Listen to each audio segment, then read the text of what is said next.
ഒന്ന് മാറി അലമ്പുണ്ടാക്കല്ലേ തിരക്കുണ്ടാക്കല്ലേ. ഇറങ്ങിക്കോ.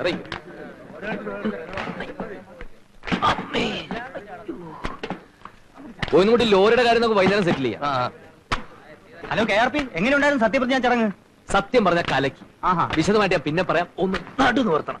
400 കിലോമീറ്റർ അങ്ങോട്ടും 400 കിലോമീറ്റർ ഇങ്ങോട്ടും ലോറിയിൽ ഒരു ഒറ്റ നിപ്പായിരുന്നേ. വൈകുന്നേരത്തെ കാര്യങ്ങളൊക്കെ റെഡിയല്ലേ? ഒക്കെ റെഡി. എന്നാ പിന്നെ വൈകുന്നേരം നന്ദി പ്രകടനത്തിന് കാണാം. ശരി. ജയ് ഹിന്ദ്. കലക്കി മറിച്ചു. കേരളം കണ്ട ഏറ്റവും വലിയ ചടങ്ങ്. ഒന്ന് വന്ന് കാണേണ്ടതായിരുന്നു മോളെ. പൂഴി വാരി എറിഞ്ഞ നിലത്ത് വീഴാത്തത്ര ജനക്കൂട്ടം. കതറിന്റെ ഒരു കടലല്ലേ തിരുവനന്തപുരത്ത് ഇളകി മറിഞ്ഞത്. അമ്മേ, സത്യവാചകം ചൊല്ലുന്നു നമുക്ക് കേൾക്കാനൊക്കില്ലമ്മേ. CM ഹാളിൽ പ്രവേശിച്ച് ചടങ്ങ് കഴിയുന്നവരെ ഭയങ്കര കരഘോഷമാണ്. പക്ഷെ എനിക്ക് മുൻവശത്തിന് ഇരിക്കാൻ സീറ്റ് കിട്ടിയോണ്ട് കാര്യങ്ങളെല്ലാം ഭംഗിയായിട്ട് കാണാൻ കഴിഞ്ഞു. മുൻവശത്തോ? അതെ, മുൻവശത്ത്. ഏറ്റവും മുമ്പിൽ ഞങ്ങൾ 31 പേരായിരുന്നു. ഒരു വരിയിൽ 31 കസേരയാ. ഹാളിൽ കിടക്കാൻ പറ്റാത്ത സാധാരണ പ്രവർത്തകർക്ക് ചടങ്ങ് കാണാൻ പുറത്ത് 123 TV സ്ഥാപിച്ചിരുന്നു. പക്ഷെ TV അത്ര ക്ലിയർ അല്ലായിരുന്നു. മൊത്തത്തിലൊരു മങ്ങല്. ഒരുപാട് രസങ്ങളൊക്കെ പറയാനുണ്ട്. വിശന്നിട്ട് വയ്യമ്മേ. കാര്യമായിട്ട് എന്തെങ്കിലും എടുത്ത് കഴിക്കാൻ വെക്കേ. പോത്തുപോലെ 2 ആമക്കളുണ്ടായിട്ട് അച്ഛനെ സ്റ്റേഷനിൽ നിന്ന് കൂട്ടിക്കൊണ്ടുവരാൻ ഒരുത്തനുമില്ല. മല മറിച്ചിട്ട് വന്ന് കിടന്ന് പ്രസംഗിക്കുക. അച്ഛനെപ്പോ വന്നു? അമ്മയുടെ മൂത്ത മോൻ ഇവിടെ ഉണ്ടായിരുന്നല്ലോ. ഇലക്ഷന് തോറ്റ് തുന്നമ്പാടിയ ഒരു സഖാവ്. മൂപ്പരെവിടെ? കാണാൻ കൊതിയാവുക അതുകൊണ്ടാ. ഓഹോ, പിന്നെ വഴക്കുണ്ടാക്കാനുള്ള പദ്ധതിയായിട്ടാണ് നിന്റെ വരവ് അല്ലേ? അയ്യോ, ഇനി എന്ത് വഴക്ക്? ഒന്ന് നേരിൽ കാണുക, മൂപ്പരുടെ പാർട്ടി അകാലത്തിൽ അന്തരിച്ചതിനുള്ള ഒരു അനുശോചനം രേഖപ്പെടുത്തുക, അത്രേ ഉള്ളൂ. പ്രകാശ, നിങ്ങൾ തമ്മിലുള്ള ഒരു സംസാരവും ഇവിടെ വേണ്ട. ഒന്നും അല്ലെങ്കിൽ നിന്റെ ചേട്ടനല്ലേടാ. തെരഞ്ഞെടുപ്പിന്റെ റിസൾട്ട് അറിഞ്ഞ പിന്നെ അവൻ ഇങ്ങോട്ട് കേറിയിട്ടേ ഇല്ല. നിന്നെ പേടിച്ചിട്ടാ. ഇന്നലെ രാത്രി ജംഗ്ഷനിൽ വെച്ച് കണ്ടുവന്ന് അച്ചു പറയണ കേട്ടു. ഓഹോ, എന്നാൽ എനിക്ക് സന്തോഷമായി. ഈ അവസ്ഥയെ തന്നെ വേണം എനിക്ക് മൂപ്പര് നേരിട്ട് കാണാൻ. അമ്മയ്ക്കറിയോ, ഈ ഇലക്ഷന്റെ ഇടയ്ക്ക് 9-ാം വാർഡിലിട്ട് എന്നെ തല്ലിക്കാൻ വരെ പ്ലാൻ ചെയ്ത ആളാ ചേട്ടൻ. ആര്? പ്രഭാകരനോ? അമ്മ എന്തറിഞ്ഞു? അതൊക്കെ പോട്ടെ, ആദ്യം സ്ട്രോങ് ആയിട്ട് ചായ ഞെടുത്തേ. കാലത്തെ പരിപാടികൾ നടക്കട്ടെ. വേദത്തിൽ വെള്ളം ചൂടാക്കിയടി. മേലാകെ അസല് വേദന. അങ്ങോട്ടും ഇങ്ങോട്ടും കാറിലൊരു ഒറ്റ ഇരിപ്പായിരുന്നേ. കാറിലോ? ലോറി പുറത്തല്ലേ? ഏയ്, ഞാനും മണ്ഡലം പ്രസിഡന്റ് കാറിലായിരുന്നില്ലേ. നോണ പിന്നെ നിന്നോട് നുണ പറഞ്ഞിട്ട് വേണമല്ലോ എനിക്ക്. പോയി വെള്ളം ചൂടാക്കടി. സത്യപ്രതിജ്ഞ നടക്കുന്ന ഹാളിലും TV ഉണ്ടായിരുന്നോ? ഹാളിലെന്തൊരു TV? ചടങ്ങ് നമ്മൾ നേരിട്ട് കാണുകയല്ലേ. ചടങ്ങ് കഴിഞ്ഞ ഉടനെ തന്നെ CM-ന്റെ അടുത്ത് വന്ന് തോളി തട്ടിട്ട് പറഞ്ഞു, വെൽ ഡൺ മൈ ബോയ്. ഹോ, ഞാനാകെ കോരി തെറിച്ചു പോയി. നമ്മുടെ മാനങ്കര മണ്ഡലത്തിലെ ഇപ്രാവശ്യം 7000 വോട്ടാ പാർട്ടിക്ക് കൂടുതൽ. അതിന്റെ പിന്നിൽ എന്റെ ശക്തമായ കൈകളാണ് പ്രവർത്തിച്ചതെന്ന് മൂപ്പരുടെ ചെവിയിൽ ആരോചൊന്ന് പറഞ്ഞു. അതുകൊണ്ടാ. ഞാൻ ചോദിച്ചത് അതല്ല. ചടങ്ങ് TVയിൽ ക്ലിയർ ആയിരുന്നില്ല, മങ്ങലുണ്ടായിരുന്നു എന്നൊക്കെ പ്രകാശേട്ടൻ പറഞ്ഞില്ലേ? അതിന് ഹാളിന് മുമ്പിലിരുന്ന പ്രകാശേട്ടൻ ആ ചടങ്ങ് കോമ്പൗണ്ടിലുള്ള TVയിൽ എങ്ങനെ കണ്ടു? ചടങ്ങെന്നും പറഞ്ഞ് മുഴുവൻ സമയം നമുക്ക് അവിടെ കുത്തിയിരിക്കാൻ പറ്റുമോ? ഒന്ന് നടു നിർത്താൻ വേണ്ടി ഞാനൊന്ന് പുറത്തേക്ക് ഇറങ്ങിയപ്പോ ഒന്ന് കറങ്ങിയപ്പോ TV കണ്ടു. നേര് പറ, രാജ്ഭവന്റെ ഗേറ്റ് കടക്കാൻ പറ്റുമോ? നീ കുറെ കൂടുന്നുണ്ട്. പാർട്ടിയിൽ എനിക്കുള്ള സ്ഥാനം എന്താണെന്ന് നിന്നെ പറഞ്ഞ് ബോധ്യപ്പെടുത്തേണ്ട കാര്യമൊന്നും എനിക്കില്ല. വൈകുന്നേരം ടൗണിലേക്ക് വാ. കൃതജ്ഞതാ സമ്മേളനത്തിന് ഞാൻ നടത്താൻ പോണ ഗംഭീര പ്രസംഗം കേൾക്കുമ്പോൾ നിനക്ക് മനസ്സിലാവും ഞാൻ ആരാണെന്നുള്ളത്. പ്രിയപ്പെട്ട സുഹൃത്തുക്കളെ, കഴിഞ്ഞ 5 വർഷക്കാലമായി ഈ രാജ്യത്ത് ഒരു ഭരണകൂടം ഉണ്ടായിരുന്നോ? ഇവിടെ ഒരു സർക്കാർ ഉണ്ടായിരുന്നോ? ഇവിടെ ഒരു മുഖ്യമന്ത്രി ഉണ്ടായിരുന്നോ എന്ന് ചോദിക്കാൻ ഞാൻ ആഗ്രഹിക്കുകയാണ്. ഇല്ലായിരുന്നു സുഹൃത്തുക്കളെ, ഇല്ലായിരുന്നു. പിന്നെ ഉണ്ടായിരുന്നത് RDP എന്ന ഒരു പാർട്ടി മാത്രമായിരുന്നു. അവരുടെ അഴിഞ്ഞാട്ടമായിരുന്നു. Revolutionary democratic പാർട്ടിയാണത്രേ. എന്ത് റവല്യൂഷണറി, എന്ത് ഡെമോക്രസി എന്നാണ് ഞാൻ ചോദിക്കുന്നത്. അതിനുള്ള ശിക്ഷ നിങ്ങൾ അവർക്ക് നൽകി കഴിഞ്ഞു. ഇന്ത്യൻ നാഷണൽ സെക്യുലർ പാർട്ടി നിങ്ങളുടെ പാർട്ടിയാണ്, ജനങ്ങളുടെ ആശയാഭിലാഷങ്ങളുടെ പാർട്ടിയാണ്. പിന്നെ ഞങ്ങളുടെ കൂടെ വർഗീയ പാർട്ടികളുണ്ടെന്ന് RDPക്കാർ ആരോപിക്കുന്നുണ്ട്. അത് തെറ്റാണ് സുഹൃത്തുക്കളെ. പിന്നെ വർഗീയ പാർട്ടി ഇല്ലെന്ന് പറഞ്ഞുകൂടാ. ഞങ്ങളുടെ കൂടെ ചേർന്ന ശേഷം അവരിൽ യാതൊരു വർഗീയതയും ഞാൻ കണ്ടിട്ടില്ല. അല്പസ്വല്പം കോഴി ബിരിയാണി കഴിക്കുന്നത് വർഗീയതയാണോ എന്ന് ഞാൻ വെല്ലുവിളിക്കാണ്. പക്ഷേ RDPയുടെ കൂടെയുള്ളത് മുഴുവൻ വർഗീയ പാർട്ടികളാണെന്ന് ഞാൻ നിങ്ങളെ അറിയിക്കുകയാണ്, അഭ്യർത്ഥിക്കുകയാണ്, അപേക്ഷിക്കുകയാണ്. അതുപോലെ ഞങ്ങൾ അഴിമതിക്കാരാണെന്ന് പറയുന്നുണ്ട്. അല്ല സുഹൃത്തുക്കളെ, വാസ്തവത്തിൽ അഴിമതി എന്താണെന്ന് പോലും ഞങ്ങൾക്ക് അറിഞ്ഞുകൂടാ. തെരഞ്ഞെടുപ്പ് ഫണ്ടിലേക്ക് ഇവിടുത്തെ നല്ലവരായ മുതലാളിമാരിൽ നിന്ന് ധാരാളം പണം ഞങ്ങൾ സ്വീകരിച്ചിട്ടുണ്ട്. അത് സ്നേഹം കൊണ്ട് മാത്രമാണ്. മുതലാളിമാരെ പോലെ ഇത്രയും നല്ല മനുഷ്യരെ ഞാൻ വേറെ കണ്ടിട്ടില്ല. ആ പാവപ്പെട്ട മുതലാളിമാരെ ചീത്ത വിളിക്കുന്ന കേട്ടിട്ട് പലപ്പോഴും എനിക്ക് കരത്തിൽ വന്നിട്ടുണ്ട്. പാവം മുതലാളിമാർ. എല്ലാത്തിനുള്ള ശിക്ഷ അവർക്ക് കിട്ടിക്കഴിഞ്ഞു. ഈ മാനങ്കര മണ്ഡലത്തിൽ ചില RDP കോമാളികൾ ഒരു പ്രഖ്യാപനം നടത്തിയിരുന്നു സുഹൃത്തുക്കളെ.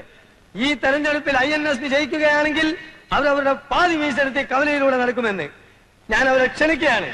നാണവും മാനവും ഉളുപ്പും അല്പമെങ്കിലും തീണ്ടിയിട്ടുണ്ടെങ്കിൽ, വാക്കിന് വിലയുണ്ടെങ്കിൽ ഇങ്ങോട്ട് വരൂ, മീശ എടുക്കൂ, എടുക്കണ മീശ എന്ന് ഞാൻ ആജ്ഞാപിക്കുകയാണ്, അഭ്യർത്ഥിക്കുകയാണ്, അപേക്ഷിക്കുകയാണ്.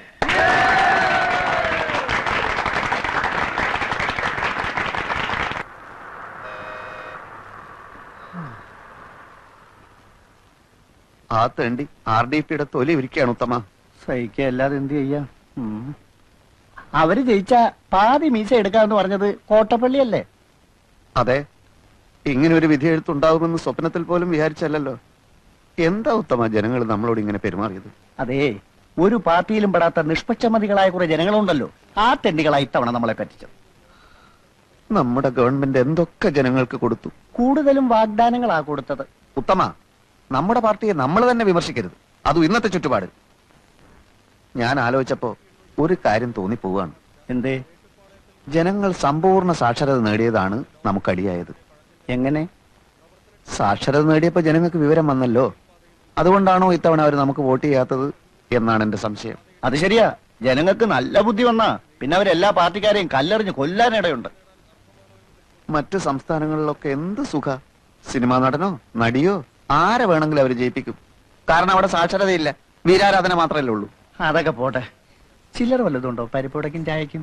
എല്ലാം തീർന്നില്ലേ? തെരഞ്ഞെടുപ്പ് കഴിഞ്ഞ പിന്നെ വീട്ടിൽ കയറിയിട്ടില്ലല്ലോ, പിന്നെ ഇവിടുന്ന കാശ്. എന്റെ അനുജനുണ്ടല്ലോ, ആ അലവലാതി അവിടെ നിന്നോണ്ട് എന്നെ നോക്കി ചിരിക്കുക. എങ്ങനെ ഞാൻ അവനെ ഫേസ് ചെയ്യും? വീട്ടിൽ പോവാതിരുന്ന വിശന്ന് ചാവുകയും ചെയ്യും. എന്നായാലും ഫേസ് ചെയ്തല്ലേ പറ്റൂ കോട്ടപ്പള്ളി. അതെ, തെരഞ്ഞെടുപ്പിൽ എന്തായാലും ജയിക്കുമെന്ന് വിചാരിച്ച് ഞാൻ പല വെല്ലുവിളികളും നടത്തിയതാ. ആകെ അബദ്ധമായി. ഞാൻ ഭയങ്കര ആവേശത്തിൽ അങ്ങനെ പ്രസംഗിച്ചുകൊണ്ട് നിൽക്കുകയായിരുന്നു. ജനങ്ങളുടെ കയ്യടിയും ബഹളവും കാരണം ആകെ പ്രശ്നം. അച്ഛാ, നേര് പറയട്ടെ, എന്റെ ഓരോ വാക്കിനും കയ്യടിയായിരുന്നു. അതിന്റെ ഇടയിലെ ഞാൻ മൂപ്പരെ കണ്ടത്. ഞാൻ കണ്ടു എന്ന് മനസ്സിലാക്കിയപ്പോ തന്നെ മൂപ്പര് പാർട്ടി ഓഫീസിനകത്തെ ഒറ്റ വലിച്ചില്ല. അപ്പൊ പിന്നെ എനിക്ക് ആവേശം മൂക്കാതിരിക്കൂ. INSP തെരഞ്ഞെടുപ്പിൽ ജയിച്ചാൽ പാതിമീശ വടിച്ചോളാമെന്ന് വീമ്പിളക്കിയവന്മാരൊക്കെ ഇന്നെവിടെ എന്ന് ഞാൻ അട്ടഹസിച്ചു. പിന്നെ ആളുടെ പൊടി പോലും കണ്ടിട്ടില്ല. അങ്ങനെയൊന്നും പറയണ്ടായിരുന്നു മോനെ. അച്ഛാ, ഈ രാഷ്ട്രീയം എന്ന് പറഞ്ഞാൽ പല്ലും നഖവും ഉപയോഗിച്ചുകൊണ്ടുള്ള ഒരു ആക്രമണമാണ്. നമ്മൾ മടിച്ചു നിന്നാലേ എതിരാളികൾ നമ്മളെ ആക്രമിക്കും. ഓ അപ്പടിയാ? പിന്നല്ലാതെ. എന്നാലും പ്രസംഗം കഴിഞ്ഞതിന് ശേഷം നിനക്ക് അവനെ ഇങ്ങോട്ട് വിളിച്ചോണ്ട് വരായിരുന്നു. നന്നായിരിക്കും. ഈ കഥ വിട്ടുകൊണ്ട് ഞാൻ അവരുടെ ഓഫീസിലേക്ക് കയറി ചെന്നാലേ വളരെ നന്നായിരിക്കും. പ്രവേട്ടം വരുന്നുണ്ട്. എവിടെ? പിൻവശത്തോടെ വരുന്നേ. മുൻവശത്തൂടെ വരാൻ ധൈര്യം കാണില്ലല്ലോ. നീ ഒന്നും മിണ്ടാതിരുന്നില്ലെങ്കിലുണ്ടല്ലോ. മോള് പോയി പ്ലേറ്റ് എടുത്തോണ്ട് വാ.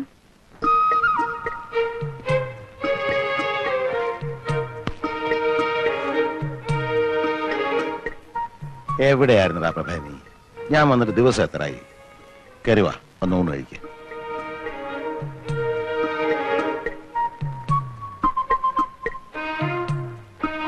പ്രഭേ, ഞാൻ പറഞ്ഞില്ല അച്ഛാ, തോറ്റതിന്റെ ചമ്മല് മാറിയിട്ടില്ല. പ്രകാശ, നിന്നോടാ പറഞ്ഞത്. മാനു, നീ എന്ന് വിളിക്കും, വന്ന് ഊണ് കഴിക്കാൻ പറ. ഇവ നാട്ടടക്കി ഇരുന്നാ ഞാൻ വിളിക്കാം. മോനൊന്നും മിണ്ടണ്ട കേട്ടോ. ഇല്ല, ഞാൻ ഒന്നും മിണ്ടുന്നില്ല.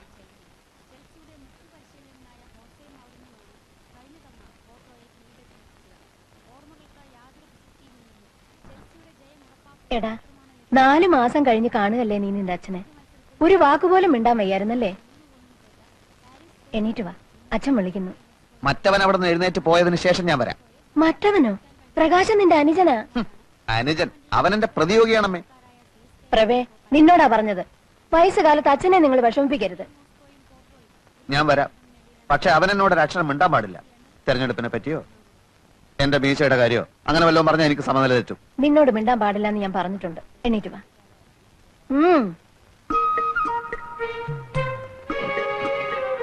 അവൻ എന്നെ നോക്കി ചിരിക്കാനും പാടില്ല. നടക്കടാ അങ്ങോട്ട്. എന്തോ നാടാ ഇത് നിങ്ങൾ തമ്മിൽ? ഇരുന്ന് ഊണ് കഴിക്കുക. അച്ഛൻ എപ്പോ വന്നു? ഓ മഹാഭാഗ്യം, ഇപ്പോഴെങ്കിലും ഇതിന്റെ ശബ്ദം ഒന്ന് കേട്ടല്ലോ. അവൻ ഇച്ചിരി മീൻകുളം പോട്. അമ്മേ, ചോറ് ഇത്തിരി കൂടുതൽ വിളമ്പിക്കോ. മൂപ്പർക്ക് നല്ല ക്ഷീണം കാണും. അമ്മേ, നീ കഴിച്ചു കഴിഞ്ഞില്ലേ? എണീറ്റേ. മോനെ, ഒരു തേർതലാകുമ്പോ എന്താന്ന് പറയാ, ഒരു തെരഞ്ഞെടുപ്പ് ആകുമ്പോ ഒരു പാർട്ടി ജയിക്കും, ഒരു പാർട്ടി തോക്കും. എന്നാൽ ഇങ്ങനെ ഉണ്ടാവും ഒരു തോൽവി. എനിക്ക് ചോറ് വേണ്ട. അവിടെ ഇരിക്കടാ. ഇരിക്കും മോനെ. പ്രകാശ. ഇല്ലച്ചാ, ഞാനൊന്നും മിണ്ടുന്നില്ലേ. ആരും അത്ര നകളിക്കൊന്നും വേണ്ട. IMF-കാർ നമ്മളെയൊക്കെ ഇപ്പൊ അറസ്റ്റ് ചെയ്യാൻ വരും. എന്തിന്? ഇന്റർനാഷണൽ മോണിറ്ററി ഫണ്ട് നമ്മുടെയൊക്കെ തലയെണ്ണി കടം വാങ്ങിച്ചിരിക്കല്ലേ അച്ഛാ. അച്ഛാ, ഇവിടെ ആരും ആരെയും അറസ്റ്റ് ചെയ്യാനൊന്നും പോകുന്നില്ല. IMF-കാർക്ക് ഞങ്ങൾ കൃത്യമായിട്ട് പലിശ കൊടുക്കുന്നുണ്ടല്ലോ. അതിന് ടൺ കണക്കിന് സ്വർണം വിദേശത്ത് കൊണ്ടുപോയി പണയം വെച്ചില്ലേ? അതില് ഭരണഘടനാ വിരുദ്ധമായിട്ട് ഒന്നുമില്ലല്ലോ. ഇത്ര സ്വർണം വിദേശത്ത് നിക്ഷേപിക്കാമെന്ന് വ്യവസ്ഥയുണ്ട്. വ്യവസ്ഥ ഇങ്ങനെ പോയാൽ നാളെ നമ്മുടെ പാവപ്പെട്ട സഹോദരിമാർക്ക് കല്യാണം കഴിക്കാനും കഴുത്തിലണിയാനും ആഭരണങ്ങൾക്ക് വിദേശത്ത് പോകേണ്ടി വരുമല്ലോ. അച്ഛാ, അങ്ങനെ നിർബന്ധമുള്ളവർ പോയി മേടിക്കട്ടെ. പിന്നെ രൂപയുടെ മൂല്യം കുറച്ചത് കാരണം ഇവിടെ സാധാരണക്കാരായ ജനങ്ങൾ പൊറുതിമുട്ടിയിരിക്കുകയാണ്. അതറിയോ അച്ഛന്? ഞാൻ കേട്ടു. അച്ഛാ, മൂല്യം കുറച്ചത് നല്ലതിനാ. അതിനനുസരിച്ച് ഇവിടെ ഡോളർ കുന്നുകൂടും, വ്യവസായശാലകൾ ഉയരും.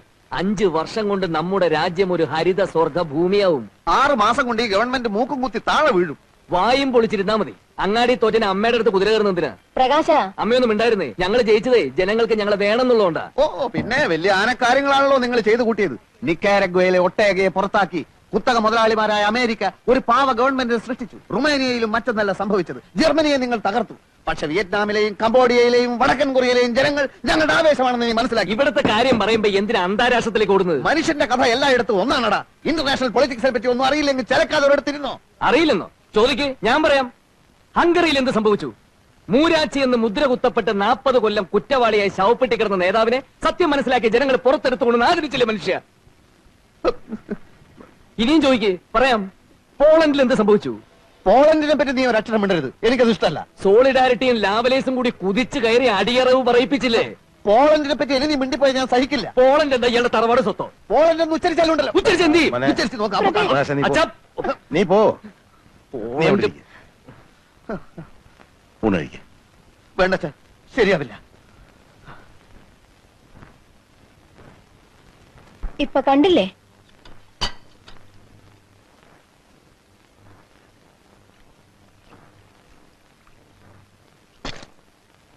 പാനുവേ, ഇപ്പൊ എനിക്കെല്ലാം മനസ്സിലായി. പ്രഭാകരനെയും പ്രകാശനെയും കുറിച്ച് നീ ഓരോന്ന് പറയാനുള്ള കാരണം എനിക്ക് പിടികിട്ടി. എന്താ? അവര് പറയുന്നൊന്നും മനസ്സിലാക്കാനുള്ള അറിവ് നിനക്കില്ല. അത് തന്നെ എനിക്കും അതില്ലെന്ന് കൂട്ടിക്കോ. പക്ഷെ ഞാനും നീയുമായിട്ടൊരു ചെറിയ വ്യത്യാസമുണ്ട്. ഞാൻ ലോകം ഒരുപാട് കണ്ടവനാ.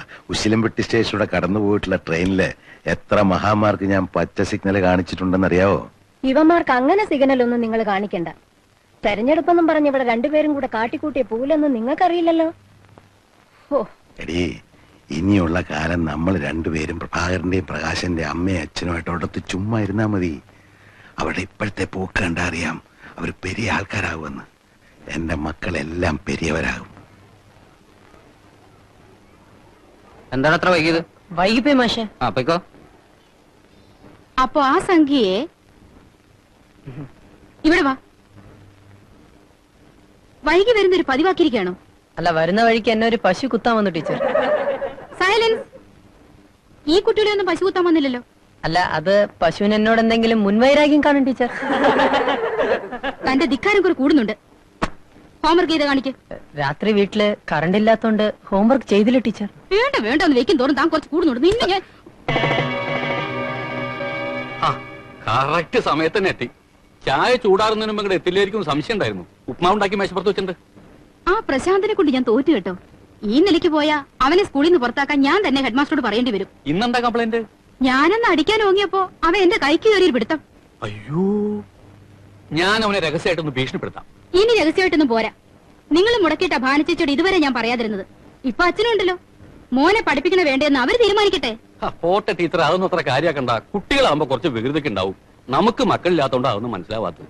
ഒരു കുഞ്ഞിക്കാല് കാണാൻ വേണ്ടി നമ്മൾ എന്തൊക്കെ ചെയ്തു. ഉരുളി കമത്തി, കുഞ്ഞിക്കുരു കൊണ്ട് തുലാഭാരം നടത്തി. അങ്ങനെ നമ്മുടെ പ്രാർത്ഥന കൂടി വന്നപ്പോ ദൈവം ടീച്ചർക്ക് ഒരുപാട് വികൃതി കുട്ടികളെ തന്നു. അത് സ്കൂളിലായി പോയി എന്ന് മാത്രം. അപ്പോഴേക്കും വിഷമായ. ഒരു തമാശ പറയാൻ കൂടി പറ്റില്ല. കഷ്ടാണ്. മക്കളില്ലാന്ന് വെച്ച് നമുക്ക് എന്താ ഇവിടെ കുറവ്? നീ പോയി ചായ കുടിക്കേ. അവനെ ഞാനൊരു ഈർക്കലെടുത്ത് തല്ലി കൊല്ലാൻ പോവാ.